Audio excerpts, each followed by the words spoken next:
అనగనగా ఒక అడవిలో ఒక చిన్న పిచ్చుక ఉండేది.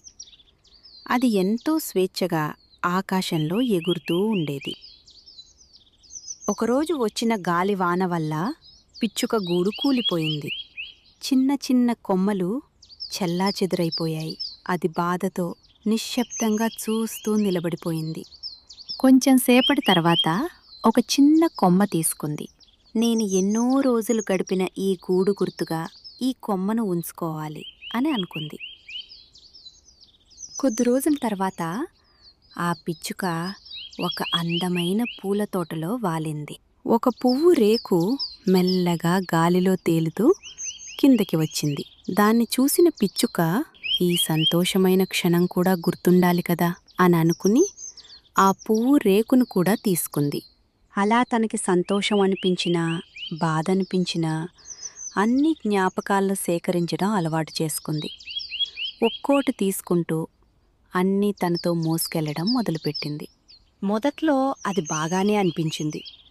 ఎక్కడికెళ్ళినా తన జ్ఞాపకాలు తనతోనే ఉన్నాయనే భావన తనకి సంతోషమిచ్చింది.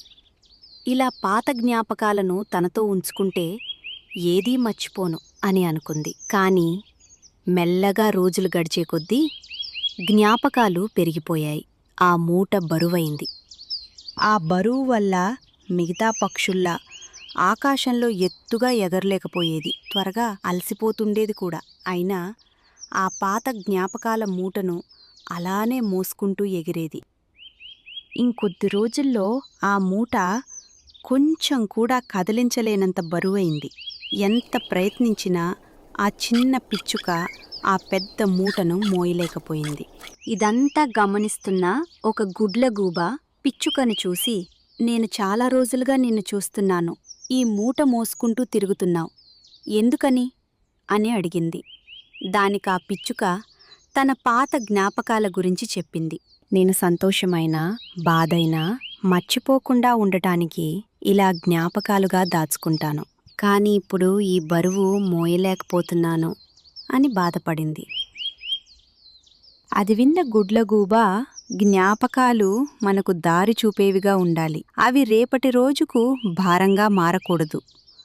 గతం నుంచి నేర్చుకున్న మంచి చెడు భవిష్యత్తుకు దారి చూపాలి.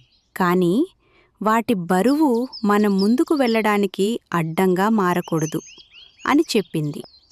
అది విన్న పిచ్చుక తన పాత జ్ఞాపకాలను వదిలేసి స్వేచ్ఛగా ఎగిరిపోయింది. అలా ఈ కథ నుంచి మనం నేర్చుకునేది, జ్ఞాపకాలు మనకు దారి చూపేవిగా ఉండాలి గాని మనల్ని ముందుకు సాగనీయకుండా ఆపే బరువుగా మారకూడదు.